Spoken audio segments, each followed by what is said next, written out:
sua mão, e foram ambos juntos. Então falou Isaque a Abraão, seu pai, e disse: meu pai. E ele disse: eis-me aqui, meu filho. E ele disse: eis aqui o fogo e a lenha, mas aonde está o cordeiro para o holocausto? E disse Abraão: Deus proverá para si o cordeiro para o holocausto, meu filho. Assim caminharam ambos juntos, e vieram ao lugar que Deus lhes disseram, e edificou ali Abraão um altar, e pôs em ordem a lenha, e amarrou a Isaque seu filho, e deitou sobre o altar em cima da lenha. E estendeu Abraão a sua mão e tomou o cutelo para imolar o seu filho. Mas o anjo ladrador disse desde os céus, e disse: Abraão, Abraão. E ele disse: eis-me aqui. Então disse: não estenda as tuas mãos sobre o moço, e não lhe faça nada, porquanto agora eu sei que temes a Deus, e não me negaste o teu filho, o teu único. Então levantou Abraão os seus olhos e olhou, eis um carneiro detrás dele, travado pela sua esponta no mato. E foi Abraão que tomou o carneiro e ofereceu em holocausto em lugar de seu filho. Feche os olhos, diga assim: Senhor Deus, abre o meu entendimento, para que nós possamos entender, compreender a tua palavra. Revele-a aos nossos corações. Se assente, dê glória se você tiver glória, e aleluia se você tiver aleluia. Eu quero a tua atenção, eu vou ser rápido, vou ser breve. Hoje nós estamos no primeiro dia da campanha das causas impossíveis, com o tema Meu Projeto no Altar do Senhor. Quando nós se deparamos com esse capítulo 22, nós vamos encontrar aqui o título dizendo que Deus, ele resolve provar a Abraão. Deus vai pedir a Abraão, nesse capítulo 22, o filho da promessa, vai pedir que Abraão ofereça o teu filho, o teu único filho, sobre um holocausto, sobre um altar, para que Abraão pudesse apresentar como sacrifício. O texto nos mostra que a voz de Deus vem a Abraão, e Abraão diz: eis-me aqui, Senhor. O Senhor disse para Abraão: pega o teu filho Isaque, o teu único filho, o filho da promessa, e leve ele ao monte de Moriá. Chegando lá, apresenta ele como sacrifício. O texto nos mostra, eu não quero me apegar a toda essa história, mas eu quero trazer uma revelação de Deus em cima do que Deus me deu nesse texto. Por isso eu quero muita atenção, você que tem filhos, se puder segurar as crianças aí, agora segura bravo, para nós conseguirmos entender o texto, entendemos a palavra. O texto nos diz, meus queridos irmãos, que Abraão está subindo ao monte que Deus lhe dissera. Abraão, de manhã cedinho, ele prepara o jumento, chama 2 de teus servos e disse: nós vamos ao monte Moriá. A Bíblia nos mostra que Abraão, ele prepara o fogo, Abraão, ele prepara o cutelo, e Abraão está indo ao monte na finalidade de fazer o que Deus lhe dissera. O texto nos mostra que,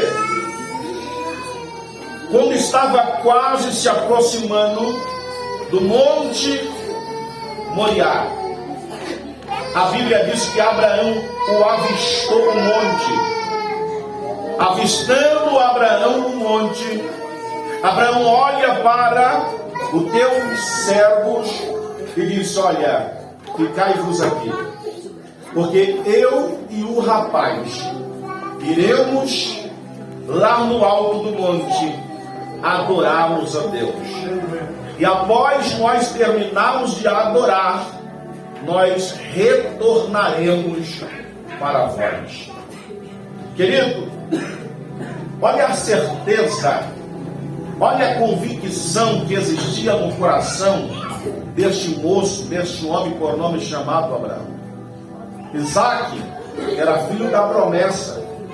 Existia sobre a vida de Isaque uma promessa, que em Abraão seria bendito toda a família da terra, que aquele que viria de Abraão daria continuidade à tua descendência.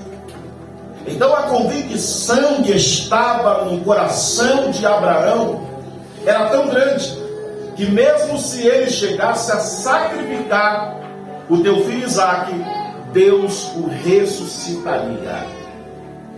Bora ao texto.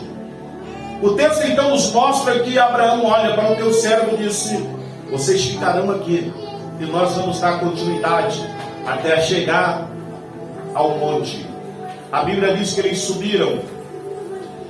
A Bíblia diz que na medida que eles vão caminhando ao monte Moriá, Isaque nota que há alguma coisa estranha, há algo diferente. Por quê? Existe o fogo estava ali, o cutelo estava ali para imolar o cordeiro, mas Isaque nota que não existia o cordeiro. Abraão então pergunta ao meu pai: eu quero lhe falar algo.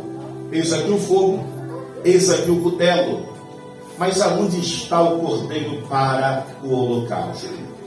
A Bíblia diz que Abraão olha para Isaque e diz: Deus proverá para si, meu filho, o cordeiro para o sacrifício. E ambos subiram ao monte. Chegando lá no alto do monte, eu imagino Abraão, ele preparando o altar, e quem saiba Isaque está olhando para o meu pai pensativo. Meu pai falou que Deus vai prover o cordeiro, mas até agora eu não estou vendo nada. Mas até agora, cadê o cordeiro? Abraão termina de preparar o altar. Abraão se aproxima do teu filho. Imagina, se fosse você, tem que olhar para Esther e dizer: minha filha, sinto muito, mas o cordeiro para o holocausto é você. Querido, Isaque estava nos teus 16 para 17 anos. Abraão já estava com mais de 100 anos, porque a promessa de Deus, ela se cumpriu após 25 anos que Deus havia prometido um filho a Abraão. Então Isaque tinha força suficiente para, na hora que o teu pai olhou para ele e disse: meu filho, o cordeiro para o holocausto é você. Quando o teu pai começou a amarrar ele tinha força suficiente para dar um salavanco, um empurrão no teu pai e fugir. Mas Isaque é a figura de uma igreja obediente, de um filho temente ao teu pai. A Bíblia diz então que Abraão amarra o menino, deita o menino sobre o altar. E quando Abraão termina de deitar o menino sobre o altar, Abraão agora vai levantar o cutelo com a finalidade de sacrificar o teu filho Isaque. Quando Abraão ele vai abaixar o cutelo, uma voz brada dos altos céus dizendo: Abraão, não faça nada ao rapaz, porque agora eu sei que tu temes a Deus e não me negaste o teu único filho. Querido, o que eu quero vos mostrar através desse texto, quando eu falo de colocar os nossos projetos no altar de Deus, eu aprendo uma coisa: que todos aqueles que tomam uma decisão de colocar os teus projetos, os teus planos no altar de Deus, essa pessoa é bem sucedida. Existem pessoas que não são bem sucedidas na vida. Eu disse para vocês que eu não queria pregar toda a história de Abraão, mas eu queria trazer uma revelação da parte de Deus. Existem pessoas que nessa vida não são bem sucedidos porque fazem os teus planos e não colocam no altar de Deus. O que significa colocar os nossos planos no altar de Deus? Não é querer caminhar sem a aprovação de Deus, mas é tomar uma decisão, é dar um passo na vida, colocando Deus sempre em primeiro lugar. Eu aprendo que todos que tomam uma decisão de dar um passo na direção de Deus, fazer tudo na vontade de Deus, essas pessoas são bem-aventuradas, essas pessoas são bem-sucedidas. Mas quando nós queremos dar um passo na vida fora da vontade de Deus, você pode ter certeza, dar um passo na vida sem ser a vontade de Deus é sofrer decepções, é se dar mal na vida, é bater com a cara na parede, é sofrer traumas terríveis. Existem pessoas que até o dia de hoje estão vivendo traumas de algo, querido, por tomar uma decisão fora da vontade de Deus. Mas quando eu olho para Abraão ele poderia olhar para Deus e poderia dizer o seguinte: Deus, demorou 25 anos para que o Senhor pudesse cumprir a promessa na minha vida. Agora que o Senhor cumpriu a promessa na minha vida, o Senhor está pedindo eu para apresentar o meu filho sobre um alto monte, em um holocausto, e sacrificar. Eu não. Mas só que Abraão, ele é um exemplo, ele é conhecido na Bíblia como pai de grande multidão, como pai da fé. Abraão nos dá um exemplo que quando nós tomamos uma decisão na vida de colocar tudo no altar, ou em outras palavras, na mão de Deus, é ter sucesso. Mesmo que o nosso início,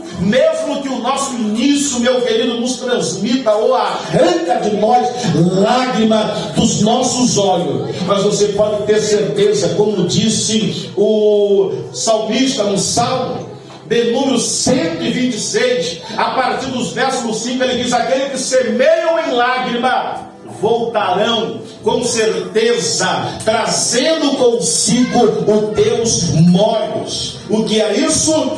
Eu sei, meu querido, que colocar os nossos projetos na mão de Deus não é fácil, porque quando nós estamos colocando os nossos projetos no altar de Deus, existem pessoas que vão olhar e vão dizer: não, vai demorar, não, poderia ir por um caminho mais fácil. Abraão poderia tomar uma decisão de fugir dos planos de Deus, de fugir do centro da vontade de Deus, mas Abraão escolheu colocar no altar de Deus o teu Isaque, na certeza que Deus proveria um cordeiro para ser sacrificado no lugar de Isaque.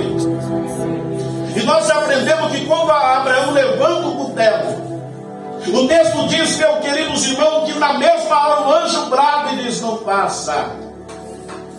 E quando Abraão abaixa o cutelo, Abraão olha por detrás. Existia um carneiro, ou um cordeiro, quando vocês querem entender.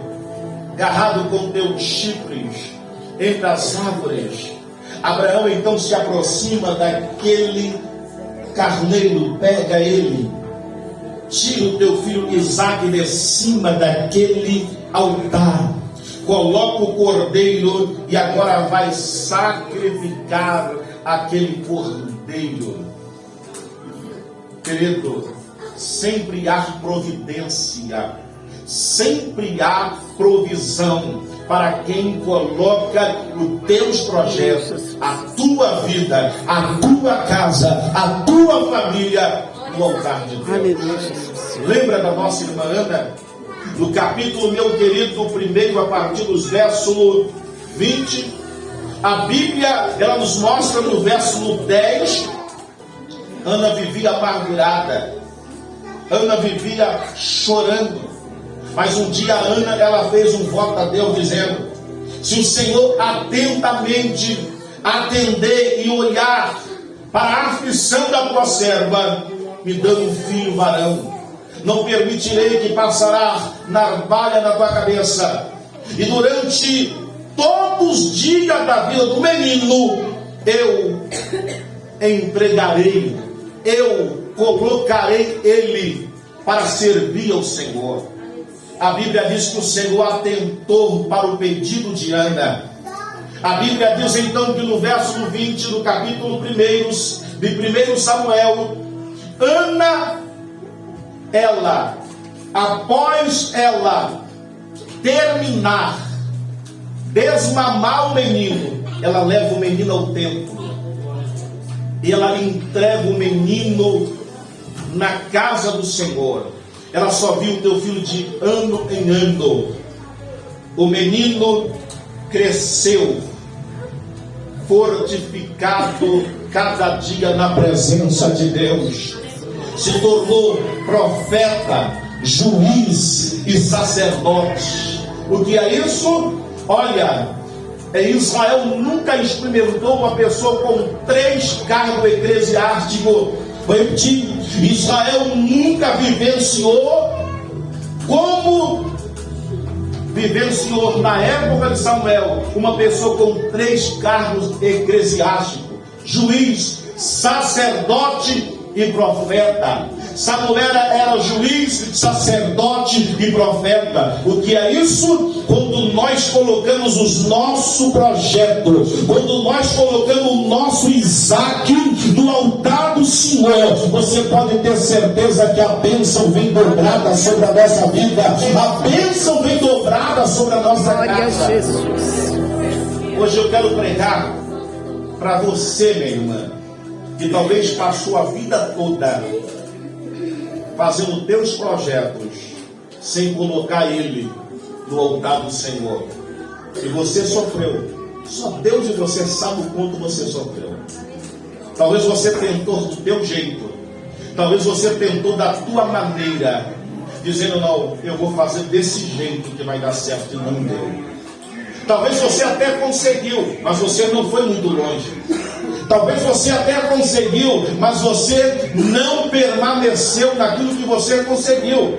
Porque montar os nossos projetos, montar os nossos sonhos, a nossa história, baseado no que a gente pensa, baseado no que as pessoas falam, não adianta. Tudo na vida do homem, tudo na vida da mulher, só funciona quando nós baseamos a nossa história no altar de Deus. Tudo na vida da mulher só funciona quando baseia a tua história, os teus planos, as tuas metas no altar de Deus.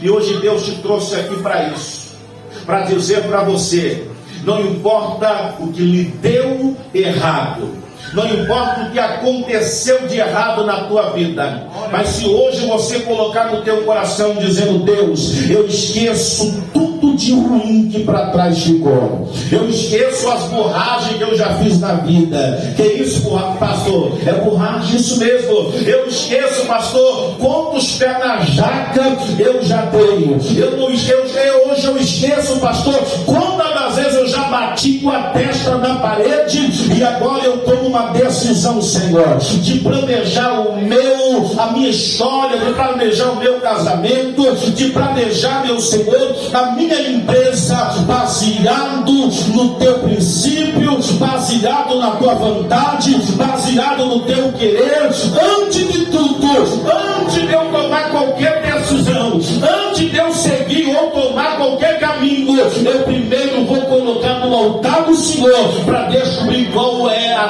tua vontade. Aleluia. Quantos estão decididos fazer isso nesta noite? Não, levante a mão que eu quero ver. Quantos estão decididos a fazer isso nesta noite? A vontade de Deus, no momento, às vezes nos traz tristeza, porque os nossos corações, às vezes, querem viver a nossa vontade. Os nossos corações, às vezes, querem viver aquilo que a gente acha que é mais fácil. Mas quando nós tomamos a decisão e nós dizemos: Deus, mesmo que venha doer, mesmo que seja espinhoso o caminho que eu vou trilhar, a decisão que eu vou tomar, mas eu não faço nada sem primeiro colocar no altar do Senhor o meu projeto, para ver qual é a decisão que o Senhor deseja que eu venha tomar. Mesmo que tu chore, meu irmão, mesmo que tu chore, meu irmão, não planeja nada sem primeiro colocar no altar do Senhor. Quando nós colocamos no altar do Senhor, quando nós colocamos tudo nas mãos do Senhor, o final sempre é um final feliz. Lembra do que diz o salmista no Salmo 37, verso 5? Ele diz assim: ó, entrega o meu caminho ao Senhor, confia nele tudo. Ele. Uma entrega não é apenas algo que a gente entrega pela metade, mas tudo, por completo, 100%. A nossa casa, a nossa empresa, tudo colocamos nas mãos dele. E quando nós colocamos nas mãos dele, é ele que dá o crescimento, é ele que faz expandir, é ele que faz alavancar. Olha para mim, quer ter sucesso? Coloca tudo teu nas mãos do Senhor. Quer crescer na vida? Planeja os teus planos, buscando qual é a vontade de Deus para a tua vida. Quer ir bem na tua vida emocional, na tua vida moral? Sempre procura buscar qual é a vontade de Deus para a tua vida. Oxalá, meu querido, se no Brasil, se no mundo, o ser humano viesse tomar qualquer decisão, antes de tomar qualquer decisão, primeiro consultasse a Deus. Existia menos pessoas vivendo uma vida de frustração. Ia existir menos pessoas vivendo uma vida de desespero, vivendo uma vida colocando a culpa em Deus por uma decisão que ele tomou sem consultar a Deus. Hoje nós deparamos com pessoas zangadas com Deus, vivendo uma história de fracasso porque ele tomou uma decisão sem consultar a Deus. Esse é o Brasil que nós vivemos, esse é o mundo que nós vivemos. Pessoas estão machucadas, pessoas estão feridas, pessoas estão vivendo uma frustração, e além de viver uma frustração, estão querendo pegar Deus pelo colarinho, está dizendo: Deus, por que aconteceu isso comigo? Deus, porque a minha vida está assim? A pergunta é: quando você tomou esse caminho, você buscou a direção de Deus para a tua vida? A pergunta é: quando você tomou tais decisões, você tomou tempo do princípio da palavra de Deus? quando você foi a caminho de Moriá, você esteve disposto a colocar no altar de Deus o que Deus te pediu? Nós reclamamos com Deus as decisões erradas que nós tomamos, mas não nos responsabilizamos pelos nossos erros, pelas nossas decisões erradas. Mas Deus te trouxe aqui dizendo para você nesta noite: acorda para a vida, moço. Você não vê que essa teimosia por você querer tocar a tua vida, por você querer planejar os teus planos, por você querer fazer tudo sem colocar no altar de Deus, você só está andando para trás, você só está vivendo um momento de frustração, momento de tristeza. Tem pessoas que se endividam, meu querido, de vida, e depois dizem: Deus, porque o Senhor deixou me endividar? Comprou além da conta. Glória a Deus. Comprou além do dinheiro do salário que ele ganhava. Tem pessoas endividadas, não é porque não tem dinheiro, na verdade tinha dinheiro, mas comprou além do salário que ele recebia, que ele ganhava. Tem pessoas às vezes querendo comprar, ou seja, comprar um prédio, sendo que ele ganha um salário mínimo. Não é que Deus não faz milagre, Deus faz milagre, mas se queremos viver sonho grande, vamos economizando. Qual foi o conselho de José, meu querido, para Faraó? Faraó, olha, haverá 7 anos de fome e haverá 7 anos de fartura. O meu conselho é que durante os 7 anos de fartura, ajunta comida, guarda, para quando os 7 anos de fome chegar, a gente venhamos ter comida guardada, comida à vontade. A fome veio. A Bíblia diz que as outras cidades, por não precaver, não guardarem comida, todos subiram ao Egito para comprar comida. Só no Egito tinha comida. Querido, o que eu aprendo com José?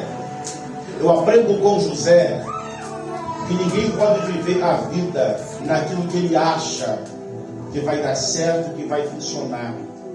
Mas nós devemos viver a nossa vida baseado no que Deus pensa, no que Deus quer, no que Deus determinou para a nossa vida.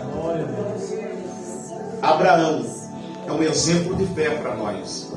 Abraão nos dá uma lição para que tudo possa ir bem na nossa vida. Nós temos que estar decidido a colocar no altar de Deus o que Deus pediu da gente.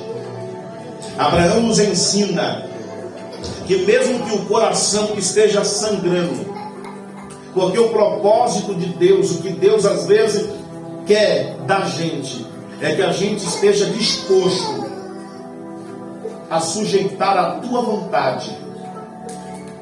E às vezes a vontade de Deus, ela nos apresenta como uma grande dificuldade, como uma enorme barreira. Quem é que já não questionou que Deus já te impôs? Daiana? Quem é que nunca questionou, Giovanni, o que o Senhor lhe impôs? A Bíblia diz que quando o Senhor arranca Israel do Egito, a Bíblia diz que Deus não levou Israel pelo caminho mais perto. Deus levou Israel pelo caminho mais longo.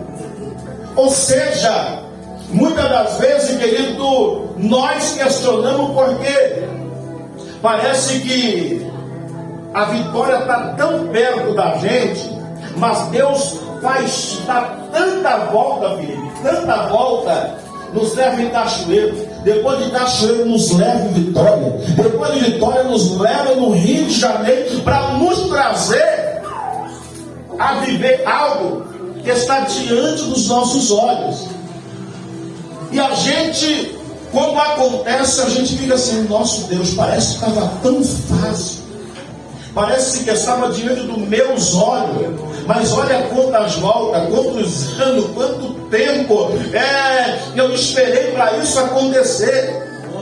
E às vezes quando a gente olhamos para certas pessoas que começam junto com a gente, é como se fosse uma maratona. A gente se iguala a tantas outras pessoas que estão prestes a correr junto com a gente. E quem sabe a gente começa a passar e de repente quem está lá atrás passa pela gente e toma posse de coisas tão rápido. E a gente fica assim, meu Deus, Felipe começou antes do que eu. Joana, Pedro, começou antes do que eu. Hoje já tem isso, hoje já tem aquilo. Tudo que vem com facilidade se acaba rápido. Mas tudo que acontece na nossa vida dentro do tempo de Deus, você pode ter certeza, pode até demorar na nossa lógica, mas no tempo de Deus ela vem para permanecer até o arrebatamento da igreja. Hoje eu quero profetizar na vida de pessoas que estão dizendo: Deus está demorando, Deus, Pai, por que eu tenho que dar tanta volta? Deus, já tem 2, já tem 3 anos, já tem 4 anos, Deus, que eu estou na fila. O Gilson começou junto comigo, já me passou, já comprou um carro, já comprou uma moto, já comprou uma casa, eu ainda estou morando de aluguel. Espera, o teu tempo vai chegar. O que Deus está preparando para a tua vida está vindo. Deus vai colocar na tua mão. E quando Deus colocar na tua mão, a pombagira não rouba, enquanto a rua não trava, ei, o mal não vai prevalecer, porque o que Deus colocar na tua mão vem para ficar. Quantos acreditam nisso? Da glória para Jesus. Pode demorar. Você pode chorar o quanto você quiser chorar. Eu estou pregando para pessoas aqui, se você for contar as lágrimas que desceram sobre os teus olhos. Talvez dava para encher uma banheira. Talvez dava para encher uma piscina de tantas lágrimas que você chorou. Talvez 10, talvez 5, talvez 4 anos. Mas eu quero dizer que as suas lágrimas, talvez você não sabe, mas eu quero dizer, ela foi depositada debaixo do altar de Deus. Não, você não deu glória. Eu vou dizer mais uma vez: as tuas lágrimas estão depositadas nas salvas de Deus. E elas estão sendo trabalhadas. Na hora certa Deus trará ela como resposta do teu milagre. Na hora certa Deus trará ela como resposta da libertação do esposo. Você fica chorando: Deus salvou meu esposo. E nesta luta de você pedir Deus para salvar, e parece que quanto mais você pede Deus para salvar, ele vai ficando mais bravo, vai ficando mais nervoso. Quanto mais você pede Deus para salvar a esposa, ela fica mais estressada, mais nervosa. E alguém que está de fora, não entende o trabalhar de Deus, está dizendo: olha lá, quanto mais vem lá, vai para a igreja, ora para o esposo está bebendo, quanto mais ora para o filho está ficando violento. Não imaginam eles, não sabem eles, meu querido, que no mundo espiritual uma guerra, uma batalha já foi formada. Deus já determinou, já marcou, já carimbou, dizendo: tem o dia certo, a hora certa, determinada por mim, para me entregar a minha vitória, a minha filha. Quando vir, o esposo nunca mais vai querer sair da presença, vai dizer: oh meu amor, eu quero o teu Jesus que você segue. Oh meu bem, eu quero o teu Jesus que você segue. O teu filho vai dizer: mamãe, me leva para a igreja junto contigo. Nunca mais vai querer sair para a presença de Deus, porque Deus está trabalhando em cima da tua lágrima. Haverá resposta, haverá resposta. Só quem acredita, joga a mão para cima, faz um barulho de glória, faz um barulho de glória nesta noite.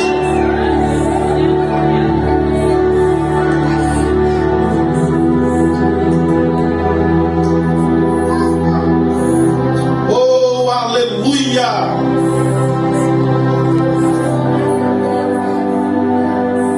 Deus preparou o cordeiro. Abraão sacrificou no lugar de Isaac. Porque Deus está preparando, depois da lágrima, depois da dor para a tua vida. É bem maior do que esse momento de dor. É bem maior do que as lágrimas que você está derramando hoje. Se prepara. Você vai chorar sim, mas vai chorar de alegria pela vitória que Deus vai te entregar. Então diga assim: Deus, eu vim hoje disposto a colocar no altar todos os meus planos. Cadê o teu pedido? Quem já fez os teus pedidos? Então de pé, por favor. Pediu com fé? Pediu? Quem pediu com fé aí? Escreveu com fé. Pediram? Vocês não estão desanimados de pé. Oh, Jesus. Até para